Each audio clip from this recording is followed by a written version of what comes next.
मैं बिल्कुल कमेडियन नहीं हूँ। मैं आज ऑन रिकॉर्ड लेकर आता हूँ। It is very simple to be happy but it is very difficult to be simple. या मतलब 14 लड़के गंजे हो गए एक ही दिन। तो खाली कुर्सियाँ मेल्स की पड़ी होती थी और हम फीमेल कैबिन के दरवाजे पे खड़े होते थे कि बहुत रश है, बहुत रश है। मेरे अपने दिलो दिमाग में एक वो है, गोल है, एक पैशन है। वो नहीं अचीव हो रहा तो फैमिली पावें जितनी मर्ज़ी प्राउड होती रहे मैनू की कि I was 16 when my father passed away. तो वो जो ज़िंदगी आपने नई फेस की होती, एक होता नहीं है कि आप सामना करते हैं कैसे ब्लैंकनेस का कि अब आगे क्या होगा। उसी साल डायना की डेथ हो गई। उसने मुझे बहुत कुछ सिखाया। तो आप बड़ा सिंपल एक सिलसिला करते हैं, आप उठा के ना अल्लाह के हवाले कर देते हैं कि भाई ये आप पकड़ें, ये हैंडल अब आपने करना है। कि अज़ीज़ तरीन दोस्त था, तो एक चीज़ मुझसे बनवा के वो खुद ऑन कर लिया और फिर हमें सिस्टम से निकाल दिया। मेरी जब शादी की बात चल रही थी तो I was playing a transgender. मैं एक ख्वाजा सरा का रोल प्ले कर रहा था। तीली की कामयाबी लक थी कि औरत जो है ना वो हमें टेम्परेरी चाहिए। अब हमसे बिछड़ गया है तो चलो ऐसा करते हैं, नशई हो जाते हैं।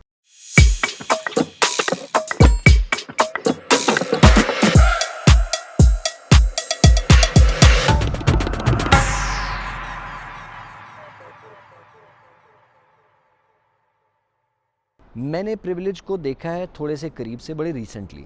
पाकिस्तान के एक बहुत बड़े आर्टिस्ट के बच्चों के मैंने हाल देखा। तो मैंने देखा कि अब वो बच्चे तो प्रिविलेज थे, पाकिस्तान के सबसे बड़े आर्टिस्ट के बच्चे हैं भाई। मतलब पीछे बचा क्या बचा? आपके पास तो सब, और आप खुद भी आर्टिस्ट हैं और आप आर्ट की दुनिया में अपने आप को फैलाना चाहते हैं। तो डिप्रेशन के शिकार, परेशानी, महरूमियत का एहसास, टूट फूट का शिकार, फाइनेंशियल स्ट्रगल का शिकार, ये मैं देख रहा हूँ। I think my university life, दो फेजेज़ हैं यूनिवर्सिटी लाइफ के, बैचलर्स और मास्टर्स। मास्टर्स में पढ़ाई पे ज़्यादा फोकस था इसलिए मेमोरेबल ख़ास रहा नहीं। Bachelors was very memorable because उस वक्त बिल्कुल पढ़ाई पे तवज्जो नहीं थी। आखिरी दिन जाके, मैं साइलेंट कर देता हूँ इसको, आखिरी दिन जाके हम पढ़ा करते थे। तो जो बाकी पूरा सेमेस्टर हम किया करते थे वो सिर्फ़ और सिर्फ यूँ समझ लें कि एक बड़ा रेबेलियस किस्म का शुगल होता था। नॉर्मली होता है ना, शुगल होता है कि अच्छा आप जाते हैं और आप शुगल करते हैं। हमारे होता था कि हमारे ऊपर बैन होता था कि हम शुगल नहीं कर सकते। हम ऐसे इन्वायरमेंट में पढ़ रहे थे जहाँ पे थोड़ा सा मुस्कुराना, हंसना, एंजॉय करना उस पे बैन था। तो उसमें हंसना, हंसाना, एंजॉय कराना, बाहर निकल के ऐसी ऐसी हरकतें करना जो पहले कभी नहीं हुई इवेंट। या मतलब 14 लड़के गंजे हो गए एक ही दिन। फिर इवेंट्स करा रहे हैं तो मतलब म्यूज़िक की इजाज़त उस तरह से, स्टेज पे डांस की इजाज़त नहीं है तो डांस कर लिया। फ़लानी जगह की वीडियो नहीं बना सकते हम, वीडियो उसी जगह की बना के हमने स्क्रीन उस पे चला दी, प्रोजेक्टर पे। कभी किसी ने नहीं सोचा था उस टाइम में, मैं तो पुराने दौर का हूँ, कि उस टाइम में कि जी इवेंट में प्रोजेक्टर लगेगा और प्रोजेक्टर पे एक म्यूज़िक वीडियो चलेगी। तो इस किस्म की हरकत। फिर इवेंट, वो बसेस होती थी हमारी, मेल बस अलग होती थी, फ़ीमेल बस अलग होती थी। तो फ़ीमेल बस के इंतज़ार में सब लोग खड़े हैं और सर झुका के खड़े हैं, आदाब आदाब हो रही है। एक दो बसें होती थी जिसमें मेल फ़ीमेल इकट्ठे जाते थे, तो आगे बैठी होती थी और हजरात पीछे होते थे। सो वो इस तरह की बकवासियात थी। फिर वो ये होता था मज़ा कि हम शरारत तो कर रहे होते थे, अब जब पता लग जाए कि अच्छा अब एडमिन में से भी कोई बैठा हुआ है, तो उस टाइम पे फिर किस तरीके से अपना नाम बदल के और डिपार्टमेंट बदल के उनको मैसेज देना है कि अगर आपको बैन लगाना हो, ब्लैक लिस्ट करना हो, तो किस डिपार्टमेंट के किस शख्स को करना है। तो ऊंचा ऊंचा गलत नाम लेना, और वो तो एक अजीब सा इस तरह के माहौल में गाने गाना। बताया कहाँ है भाई, ट्रिप हमारा यहाँ जा रहा है, हमने बताया भाई इधर जा रहा है, और निकल गए कहीं और। एक दिन के ट्रिप को 3 दिन का ट्रिप बना दिया, बैन हो गए। हमारे ख़िलाफ़ पॉलिटिकल तंजीमों ने वो भी किए हैं। मैं वहाँ पे हड़ताल, जैसे कहते हैं ना, एक जुलूस भी निकाला हुआ है कि जी ये लोग जो है ना ये, या मतलब वो एक पॉलिटिकल तंजीम थी, आपको पता ही होगा, मैं नाम नहीं लेता, लेकिन उनको बहुत ही एक्टिव होते हैं, उनको हर चीज़ से मसला होता है। तो उनको बस इस चीज़ से भी मसला था कि ये लड़के बहुत इन्जॉय करते हैं। टीचर्स का ज़ाहिर वो माहौल ऐसा बना हुआ था कि हम टीचर्स को बहुत तंग करते थे। वो नए नए टीचर्स बेचारे, पुरानों को तो हम तंग कर चुके थे, उन्होंने तौबा कर ली थी कि हमें नहीं पढ़ाएंगे। तो वो नए नए टीचर लाते थे एक एक सेमेस्टर के लिए, उनको नहीं बताते थे वो क्या होने वाला है उनके साथ, हमें पढ़ाने भेज देते थे। तो वो आते थे, फिर हम उनका पानी चेक करते थे कि मतलब कि कितनी लिमिट कहाँ तक है उनकी। वो जैसे ही उनकी लिमिट टेस्ट हो जाती थी, किसी की पहली क्लास में होती थी, किसी की 7वीं में, तो छठी जैसे ही उनकी लिमिट टेस्ट होती थी हम उन्हें तंग करना छोड़ देते थे। तो वो एक यूँ हमारा एक वो था। हमसे टीचर ने बाद में पूछा, मैं मुझे बस में मिले एक दफ़ा, और उन्होंने कहा भाई ये तुम लोगों ने क्यों किया। उनको एक्सप्लेन करने की ज़रूरत ही नहीं थी कि क्या किया। मैंने कहा क्यों किया। मैंने कहा सर इतनी सख्त क्लास आपको कभी ज़िंदगी में मिल सकती है। कहते हैं नहीं। मैंने कहा आपकी ट्रेनिंग हो गई। तो, तो हम मामूर थे इस काम पे कि आपकी ट्रेनिंग हो जाए।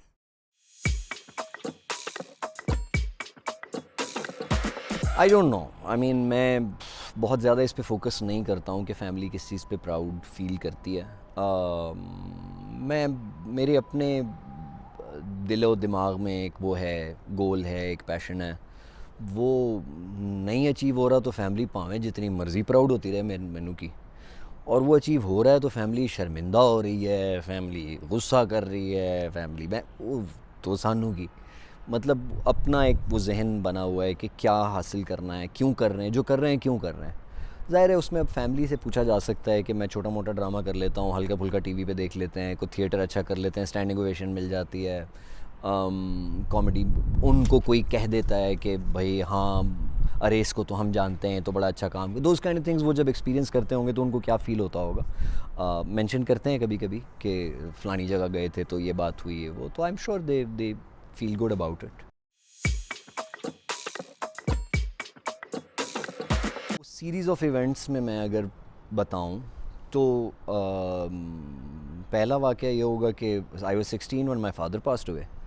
तो वो जो ज़िंदगी आपने नई फेस की होती है, एक होता नहीं है कि आप सामना करते हैं कैसे ब्लैंकनेस का कि अब आगे क्या होगा। तो वो एक बड़ा जंप था। उसी साल डायना की डेथ हो गई। उसने मुझे बहुत कुछ सिखाया, बहुत नई चीज़ें देखने को मिली। प्रिंसेस डायना जो प्रिंसेस ऑफ वेल्स किसी ज़माने में कहलाई जाती थी, चार्ल्स की बेगम साहिबा, एक्स बेगम डोडी अल-फ़ायद के साथ जो उनका एक्सीडेंट हुआ था, तो वो एक बहुत बड़ा धचका इस लिहाज से था कि वो जब हुआ तो मैंने लोगों का जो रिएक्शन देखा वो मेरे लिए बहुत सरप्राइजिंग था। मुझे नज़र आया कि अच्छा इंसानियत की यहाँ पे कोई ख़ास है नहीं, इधर इधर हम अलग चीज़ों को वैल्यू करते हैं। तो मुझे यहाँ का वैल्यू सिस्टम थोड़ा सा समझ में आया कि बड़ा डिफरेंट है फ्रॉम माय परसेप्शन। फिर उस सीरीज़ ऑफ इवेंट्स में ये आ जाता है कि मुझे मुख्तलिफ़ मैं बहुत रिलीजियस हुआ करता था, तो मुझे मुख्तलिफ़ फ़िरक़ों की तरफ से तबलीग हो रही थी फ़िरके बदलने के हवाले से। तो मैं उसमें कंफ्यूज हो गया कि एक तो बंदा रिलीजियस हो, ऊपर से उसको ये भी बताया जाए तो गलत भी है, तो बंदा कहता है यार मान यू नो। तो अब वो फ़ैसला करने के लिए फिर मैंने तफसीर पे बड़ा ध्यान दिया, बड़ा गौर किया। वो आई थिंक तो वो इस सीरीज़ ऑफ इवेंट्स में I think this was the breaking point where I kind of learned कि अच्छा मतलब वो अपने मन में डूब कर पा जा सुराग़े ज़िंदगी वाला जो एक मामला है, वो मुझे अपने मन में डूबने का मौका मिला, जहाँ पे मैंने ये फ़ैसला किया कि अच्छा जो ठीक होगा वो करना है, जो ठीक नहीं होगा वो चाहे जितना भी मुश्किल हो छोड़ना, वो छोड़ देंगे। So that was a big decision for me कि मैं रिस्क लेने वाला था कि दुनिया थू थू करेगी, लेकिन अगर वो ठीक है तो ठीक है, फिर मैं कर गुजरूँगा।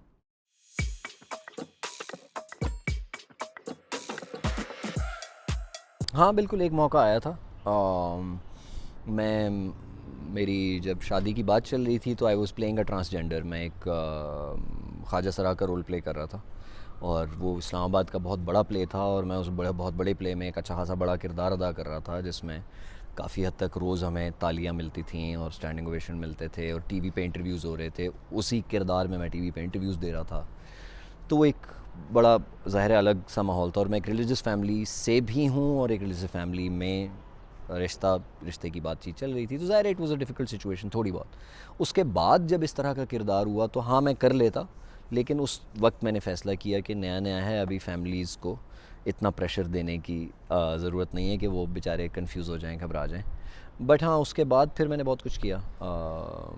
लड़की तो नहीं बना हूँगा, किया था टेलीविज़न पे एक छोटा सा इस तरह का किरदार किया था, बट वो भी बहुत ही उसको कहता हूँ हल्की आंच पे पका हुआ किरदार।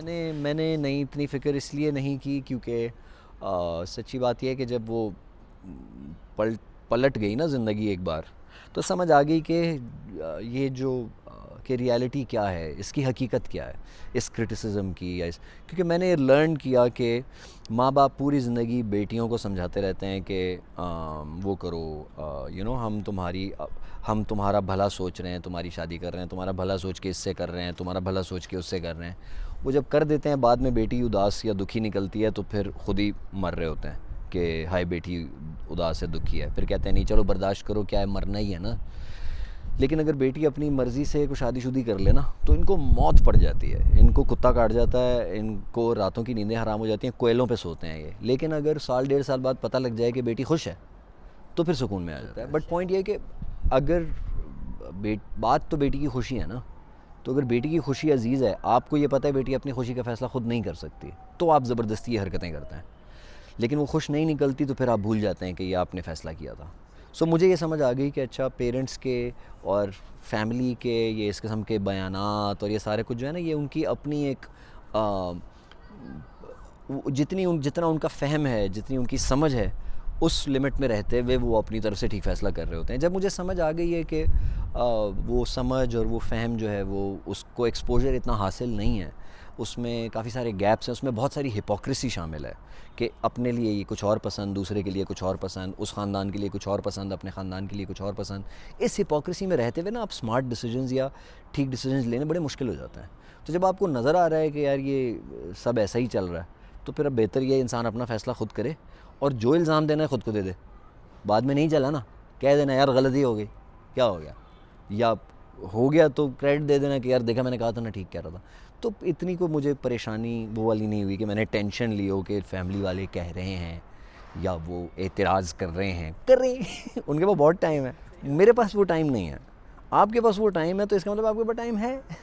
आप अपने टाइम को भरपूर इस्तेमाल करें। आप एक नहीं, आप 4 बातें करें। आप एक से नहीं, आप 4 और लोगों से करें। मुझे क्या फ़र्क पड़ता है। ये हल्की फुल्की एंग्जाइटी के दौर गुजरे हैं। हार्ट ब्रेक होते थे किसी ज़माने में, तो वो जब 2-1 हफ़्ते का एक पीरियड था जिसमें एंग्जाइटी फ़ील होती थी, पैल्पिटेशंस होती थी, बस वो इतना मुझे नहीं फ़ील हुआ कि अच्छा कोई बड़ी कोई ज़िंदगी बदल गई। लाइफ के इवेंट्स से थोड़ा बहुत रिलेटेड था। उसके बाद फिर बस यही था कि आई वाज़ डूइंग 2 जॉब्स, तो वो एंग्जाइटी होती थी तो मैं फिर नहीं कंटिन्यू कर पाया। फिर मैंने वो छोड़ा तो मास्टर्स शुरू कर दिया, फिर मास्टर्स सुकून से करता रहा। कोई ऐसा मैं ये नहीं कहूँगा कि मैं अल्लाह का बड़ा करम है कि मैं डिप्रेशन को समझता हूँ, मैं एंग्जाइटी को समझता हूँ, पीपल गोइंग थ्रू इट, मैं उनके साथ एक बहुत अच्छा जैसे कहते हैं ना, मैं I have a good listening capacity. तो जो इससे गुज़र रहे होते हैं वो बड़ा काम फ़ील कर लेते हैं मेरे से बात करके या लेकिन ये कि मेरे पे बड़ा करम रहा है कि मैंने चूँकि ज़िंदगी को बड़ा सिंपल रखा है। मेरे गोल्स इतने बड़े हैं कि मुझे छोटी चीज़ें कम बॉदर करती हैं। और दूसरा ये कि सबसे बड़ी जो चीज़ मुझे हेल्प करती है वो तवक्कल है। वो ये कि जब चीज़ें आपके हाथ में नहीं है ना, असल कंट्रोल का इशू होता है कि जब चीज़ें आपके हाथ से गिर रही होती हैं, आपको नहीं समझ आ रही होती ये कहाँ जाएगा, तो आप बड़ा सिंपल एक सिलसिला करते हैं, आप उठा के ना अल्लाह के हवाले कर देते हैं कि भाई ये आप पकड़ें, ये हैंडल अब आपने करना है। तो उस तवक्कल से होता ये है कि आपकी परेशानी छूट जाती है। आपको ये पता होता है आप जो कर सकते हैं वो कर रहे हैं, बाकी results is not something that you. कभी सर ऐसा हुआ कि चीज़ें साइड में हाथ से निकलना शुरू हो गई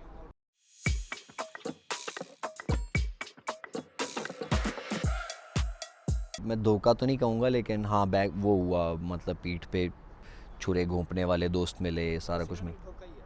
हाँ चलें। तो हालांकि वो कहते थे उनके पास धोखा नहीं है, लेकिन उन्होंने दे भी दिया फिर भी। सो वो हुआ। बट ये कि आई मीन यू, आपकी सोच अगर वहीं तक महदूद है तो वो आपकी ज़िंदगी को ऑक्यूपाई कर लेगी।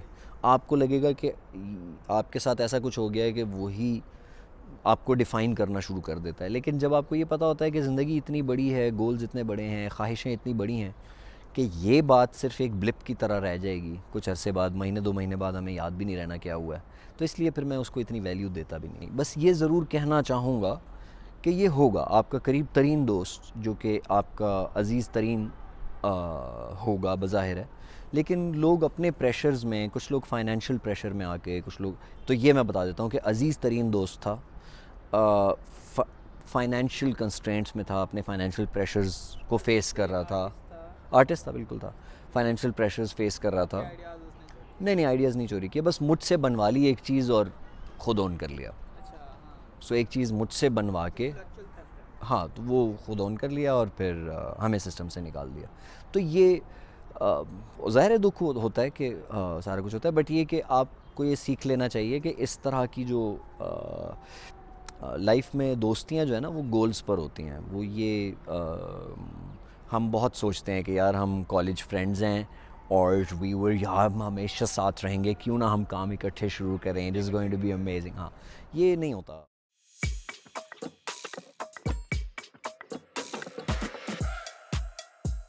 मुझे तो बड़ी जल्दी क्रश हो जाता है। क्रश कब मोहब्बत में, क्रश कब मोहब्बत में तब्दील हो जाए दोस्त। तो कभी हुआ है? हाँ हाँ, होता रहता था और अभी भी होता है। अभी भी होता है? आई थिंक मोहब्बत करने वाला दिल होता है। बात ये होती है कि दिल मोहब्बत करने वाला हो तो मोहब्बत हो जाती है, मोहब्बत करने वाला दिल ना हो तो फिर ऑब्सेशन के नाम पे उसको मोहब्बत बोला जाता है। कि अगर आपको कोई पसंद आ गया और आपका दिल मोहब्बत करने वाला नहीं है, तो वो जो पसंद होती है ना, वो पसंद आप लॉक कर देते हैं। वो आप ना, कभी कभी हम, मिसाल देता हूँ कि हमारे यहाँ बहुत सारे लोग अपने मौजूदा हालात से एस्केप ढूंढ रहे होते हैं।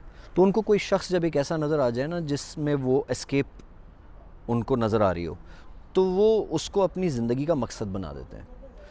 अब वो ना मिल रहा हो या वो दूर जा रहा हो ना, तो हमें ऐसा लगता है कि हमसे हमारी मुस्तकबिल की ज़िंदगी, जिस पे हम उम्मीदों के और ख्वाबों के हमने महल तामीर किए थे, वो हमसे जा रहा है, तो ये सब टूट रहा है। सो बुनियादी तौर पे हम मोहब्बत के नाम पे जो जिस तोड़ फोड़ का शिकार होते हैं, या जिसके मैं तुम्हारे बगैर रह नहीं सकता, या मैं तुम्हारे बगैर रह नहीं सकती, मैं मर जाऊंगी तुम्हारे बिना, और ये वो उस को जाते हुए देख रहे होते हैं। हम अपने फ्यूचर में जो हमने अपना एक तामीर किया होता है ना महल, वो उसको टूटता हुआ देख रहे होते हैं। बुनियादी, it is more obsession than love. Love is not about कि जी हासिल कर लिया, उठा लिया, बर्दाश्त नहीं हुआ, रोते रहे, शराबों में ज़िंदगी गुजार दी कि हाँ जी चलो अब हमसे बिछड़ गया है तो चलो ऐसा करते हैं, नशे हो जाते हैं। सख्त बात करने लगा हूँ कि औरत जो है ना वो हमें टेम्परेरी चाहिए, ये बात याद रखें। हमें माँ भी टेम्परेरी चाहिए, हमें बहन भी टेम्परेरी चाहिए, हमें बीवी भी टेम्परेरी चाहिए। हमें औरत जो है ना वो हमारे फ़ायदे के लिए चाहिए, बड़ी सीधी सी बात है। हमने नहीं सोचा कि क्योंकि हमेशा से औरत एक ऑब्जेक्ट के तौर पे मानी गई है और उसको इसी तरीके से ट्रीट किया गया है। कहीं अगर थोड़ा बहुत शरीयत ने या किसी ने हक़ देने की कोशिश करनी शुरू कर दी, तो हमारी पूरी ज़िंदगी सर्फ हो जाती है ये साबित करने में कि वो हमें हमारा हक़ माफ़ कर दे। हम ये साबित कर दें किसी तरीके से कि जहाँ एक गवाही की भी इजाज़त नहीं थी, आधी गवाही दे दी, का हक़ दे दिया, तो ये साबित करना कि तुम कमतर हो क्योंकि तुम्हें अति गवाही दी गई है। ये नहीं माना कि भाई ज़ीरो से आधी पकड़ाई है, नहीं जाता। मैं फेमिनिस्ट नहीं हूँ, मैं ये कह देता हूँ। लेकिन क्या वो बात गलत कर रहे हैं? क्या उनका दुख या उनकी तकलीफ़ वो गलत है? अच्छा, हम ये ज़रूर कह सकते हैं कि जो लोग ये नारा लगा रहे हैं उनको तो कोई तकलीफ़ नहीं, वो क्यों नारा लगा रहे हैं? तो पॉलिटिशियन को तो कोई तकलीफ़ नहीं होती, हम क्यों उसको वोट देते हैं? हमारी तकलीफ़ के लिए नारा लगा रहा होता है ना वो। यही कह रहा होता है कि मैं तो चूँकि मुझे कोई तकलीफ़ नहीं है, ऐसा करता हूँ, मैं आपकी तकलीफ़ के लिए लड़ लेता हूँ। तो वो औरतें जिनको असल में तकलीफ़ है, उनको हम सांस लेने दे रहे हैं? उनको हम सांस तो लेने नहीं दे रहे।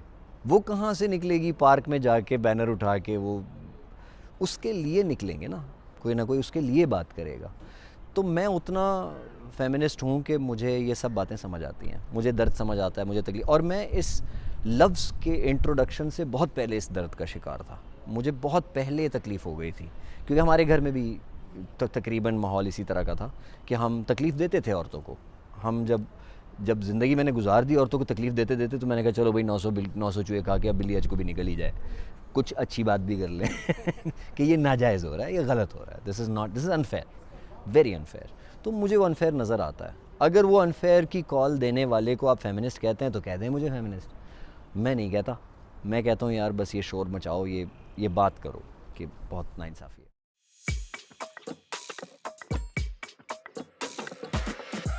I don't agree with that. I don't think so. It is always nahi, but I agree with him to an extent कि it will continue till the end of time. Comedy will continue happening at somebody's expense, लेकिन क्या वही रहेगी comedy? ऐसा नहीं है। उसके अलावा 20,000 और डायमेंशंस हैं। आप बात करें, आप डेमोक्रेसी पे बात करें, डेमोक्रेसी के कॉन्सेप्ट पे बात करें। हम डेमोक्रेसी के कॉन्सेप्ट पे बात करते हुए स्टैंड अप कॉमेडी की रूटीन चला लेते हैं। मोटिवेशनल कॉन्सेप्ट्स हैं, आप कॉन्सेप्ट्स को उठा सकते हैं।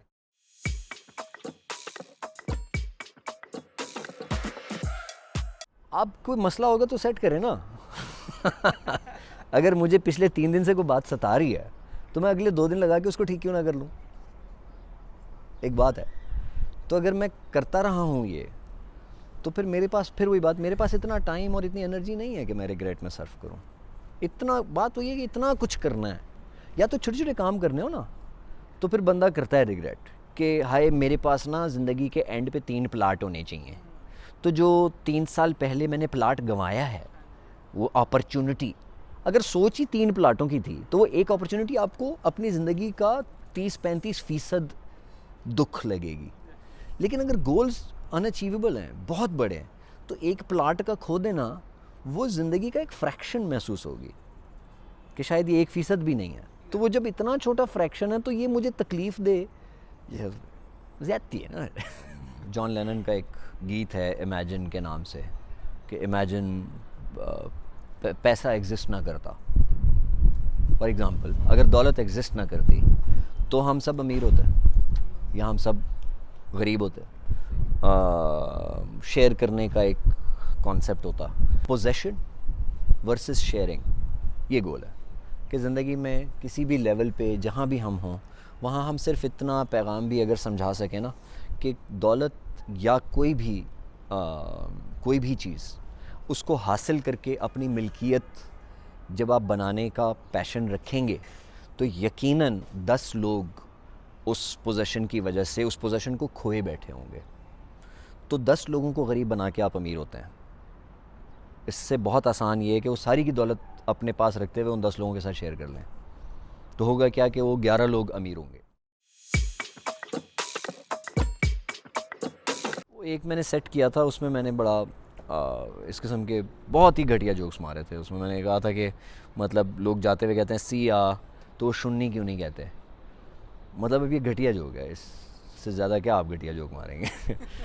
तो फिर उसमें एक था कि इब्न इंशा कहते हैं कि इब्न इंशा जो है वो फ़िरका परस्त हैं, क्योंकि वो कहते हैं बेदर्द सुन्नी हो तो चल, कहता है क्या अच्छी गज़ल।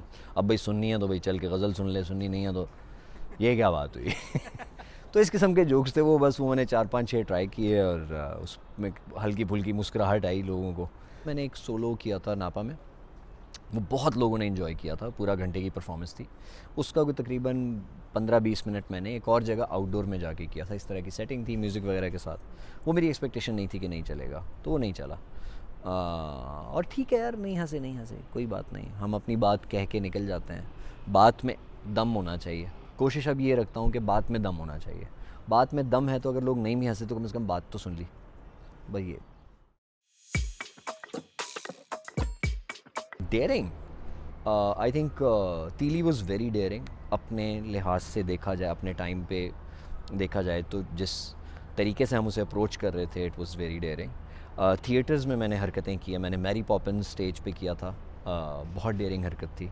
किसी को समझ नहीं आ रही थी ये क्या करने लगा है, और मुझे दिल में गालियाँ दे रहे थे कि इसने क्या उठा लिए, क्या करने जा रहा है, मतलब ये मैजिक कैसे होगा सेट पे, और ये 5 सेट कैसे चेंज होंगे, ये क्या होगा।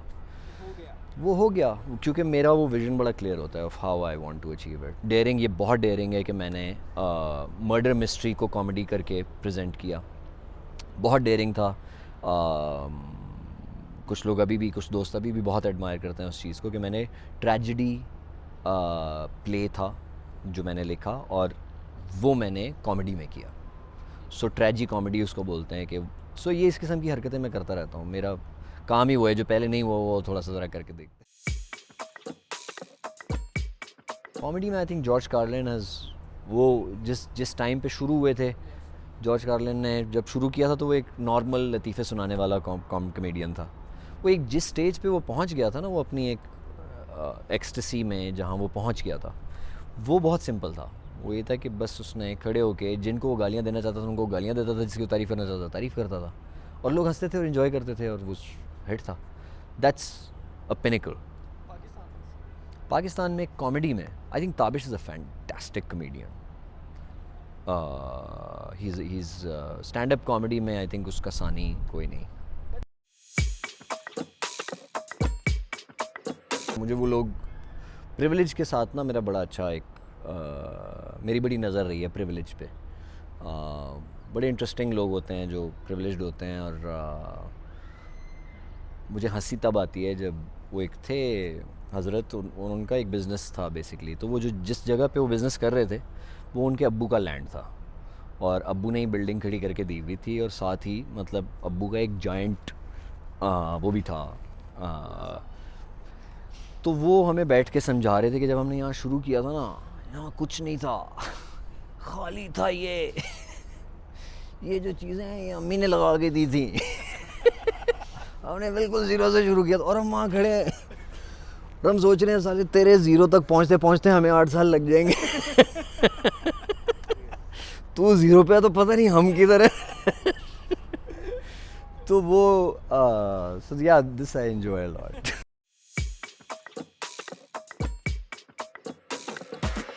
आई थिंक डिसअपॉइंटेड डैड्स हेल्पलाइन से मेरी एक्सपेक्टेशन ज़्यादा थी। उसमें there were couple of things, मैं जिस तरीके से वो स्क्रिप्ट लेके जाना चाह रहा था वो हमारी टीम डिस्कशंस की वजह से वैसे हमने उसको प्रेजेंट नहीं किया, और तो वो एक मुझे रीज़न लगता है। लेकिन ये कि disappointed dads helpline was a very interesting concept that could have worked better. उसके अलावा बाकी से मेरी जो एक्सपेक्टेशन थी तकरीबन वो वैसा ही था। हाँ। मुझे बुज़ुर्गों से सीखना था, उस्तादों से। तो मैं तीली में ख़ुद उस्ताद था। अब आप ख़ुद उस्ताद हों तो फिर आपको जितना आता है आपको उतना ही आता है फिर। लेकिन आप उस्तादों की महफ़िल में शागिर्द हो जाएं तो वो फिर ज़्यादा सीखने को मिलता। सो आसिम रज़ा से मेरी मुलाकात हुई, वो एक अच्छे खासे उस्ताद आदमी हैं, और ना सिर्फ ये कि उस्ताद हैं बल्कि एक नहायत ही अच्छे इंसान भी हैं। तो उनके साथ काम करने का जब मुझे मौका मिला तो वो फिर मैंने जाने नहीं दिया, उसको फिर मैंने स्पेंड किया, और उन्होंने उसे कहते हैं उसका हक़ अदा करवाया। कि पूरा मुझे वो टाइम दिया, मुझे वो अटेंशन दी। सो मुझे बहुत कुछ सीखने को और बहुत कुछ करने को मिला।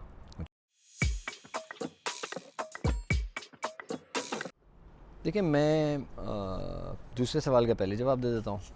इरादा नहीं था इस तरह से वायरल होने का, बट आई थिंक तीली का काम जो वायरल हो गया उसको मैं वायरलिटी समझता हूँ। कीटाणु जो वायरल हो गया वो भी मैंने सोचा नहीं था कि ऐसे वायरल होगा, तो हो गई। बीच में कोई और चीज़ वायरल हो जाएगी तो हो जाएगी। मैंने को मतलब कहाँ ऐसी कोई हरकत थोड़ी करनी है कि उस पर कायद आज़म के मज़ार पे मैं चढ़ना शुरू हो जाऊँ कि मुझे वायरल होना है। वैसी हरकतें करने का इरादा रखता नहीं हूँ। काम अच्छा मयारी करने का, जो मयारी और अच्छा काम करने का ख़याल रखते हैं वो फिर स्टेप बाय स्टेप ही ऊपर जाने का सोच सकते हैं। हमारे लिए वायरलिटी फिर उस तरह का वो नहीं रहती, बुनियाद नहीं रहती। हो गया तो हो गया। लक जो है ना, बहुत फ़िलोसॉफ़िकल बात अगर मैं करूँ तो वो ये कहूँगा कि लक कुछ भी नहीं होती। फ़िलोसॉफ़िकल बात है, ये समझाना मुश्किल है, ये इसको एक्सप्लेन करना मुश्किल है। मैं जिस चीज़ में बिलीव करता हूँ वो है इंस्टीट्यूशनलाइजिंग, कि आपके मुल्क में इंस्टीट्यूशंस मौजूद नहीं हैं। मसलन ये कि मुल्तान का एक लड़का, अभी कुछ दिन पहले मैं मुल्तान का नाम लेके बोल रहा था कि मुल्तान में एक लड़का एक्टर बनना चाहता है, तो आप ये सोचें कि उसको अगले 15-20 साल तक गाइड करने वाला कोई नहीं है। कोई नहीं है। उसको कोई ये बताने वाला भी नहीं है कि भाई मुल्तान से बाहर निकल जाए, कोई ये बताने वाला भी नहीं है। तो ये इंस्टीट्यूशन की कमी होती है। हम लोग इंस्टीट्यूशन की कमी का शिकार हैं। हम बहुत ही फरसूदा निज़ाम में रहते हैं। तो यहाँ पे एक्टर को तो बिल्कुल छोड़ दो, यहाँ तो इंजीनियर के लिए रास्ते नहीं हैं। यहाँ तो किसी डॉक्टर परेशान बैठा होता है कि हम करियर को आगे लेके कहाँ जाएं। ये तो बड़े चालू करियर्स सो हैं, रनिंग में। तो पॉइंट ये कि इंस्टीट्यूशनलाइजिंग नहीं है, और हमें बज़ाहिर नज़र आता है कि लक लुक होती है। बात यह है कि आप अपनी एनर्जीज़ ख़ुद क्रिएट करते हैं। तो मैं अगर बैठा था डेरा इस्माइल ख़ान में ये सोचता हुआ कि मुझे ये करना है, और आज मैं यहाँ बैठा हूँ और आप मेरा इंटरव्यू कर रहे हैं, तो चीज़ मैं अभी भी नहीं बना हूँ। लेकिन ये कि चलो एक ऐसी जगह पहुँच गया हूँ जहाँ आप मेरे से वो बात सुन रहे हैं कि मैंने कुछ सोचा था और उसमें से कुछ अचीव कर लिया। सो मेरा ख्याल है अगर मैं रुकावटों की लिस्ट उठाऊं, कंस्ट्रेंट्स की लिस्ट उठाऊं, तो बहुत लंबी है। मगर तो उसको फिर फाइनली लक ही कहेंगे कि जो मेरे साथ हुआ, तीली की कामयाबी लक थी। स्टैंड अप में पहले शो में तालियां बज जानी ज़बरदस्त किस्म की, वो लक थी। लक क्या लक थी, मतलब बिल्ड किया ना, मतलब 7-8 साल थिएटर में जान मारी, तो जब पहली दफ़ा स्टैंड अप में कुछ लिखना शुरू किया तो एक कॉन्सेप्ट मौजूद था उसका। और अगर नहीं था एक्सपीरियंस और पहली दफ़ा लिखा हुआ लक में तालियां बज जाती, 3 दफ़ा और बज जाती, 4 दफ़ा और बज जाती, फिर क्या होता। मैंने प्रिविलेज को देखा है थोड़े से करीब से, बड़े रिसेंटली। पाकिस्तान के एक बहुत बड़े आर्टिस्ट के बच्चों के मैंने हाल देखा, तो मैंने देखा कि अब वो बच्चे तो प्रिविलेज थे, पाकिस्तान के सबसे बड़े आर्टिस्ट के बच्चे हैं भाई, मतलब पीछे बचा क्या बचा आपके पास तो सब, और आप खुद भी आर्टिस्ट हैं और आप आर्ट की दुनिया में अपने आप को फैलाना चाहते हैं। तो डिप्रेशन के शिकार, परेशानी, महरूमियत का एहसास, टूट फूट का शिकार, फाइनेंशियल स्ट्रगल का शिकार, ये मैं देख रहा हूँ।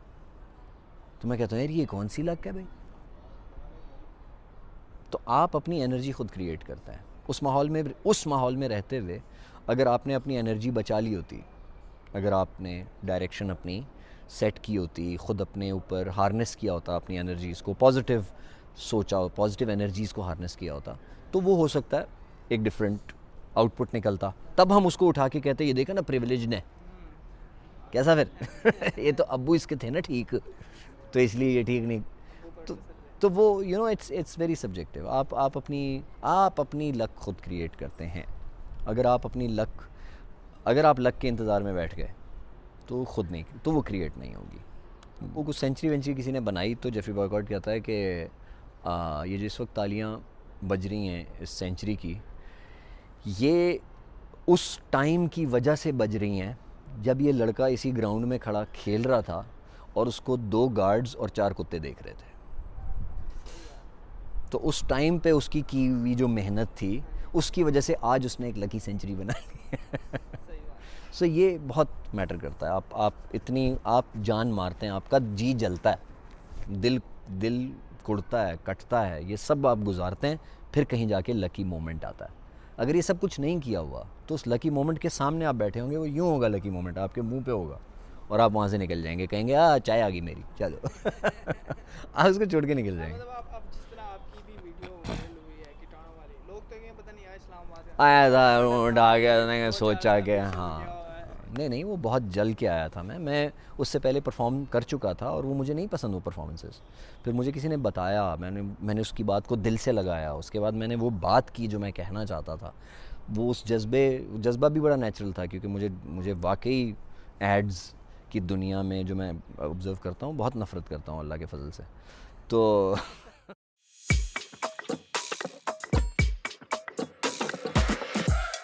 आई थिंक फ़िश गेट्स थर्स्टी, बिल्कुल। वो आनंद बख्शी की एक लाइन है, फ़िल्म थी परदेस, तो परदेस का एक जुमला मेरे दिल को बड़े ज़ोर से लगा था।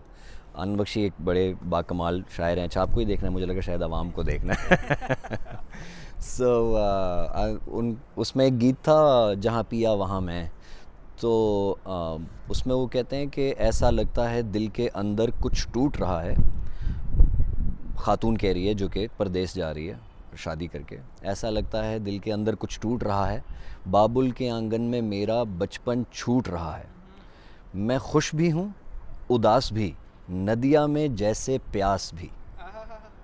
तो वो जुमला मुझे बड़ा ज़ोर से आके लगा था। तो अगर वो खातून नदिया में मौजूद रह के उसको प्यास लग सकती है, तो यकीनन मच्छी को भी लगती होगी।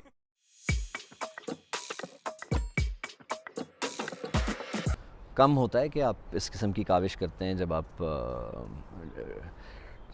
हालांकि कंट्रोवर्सी ढूंढने निकले हैं वो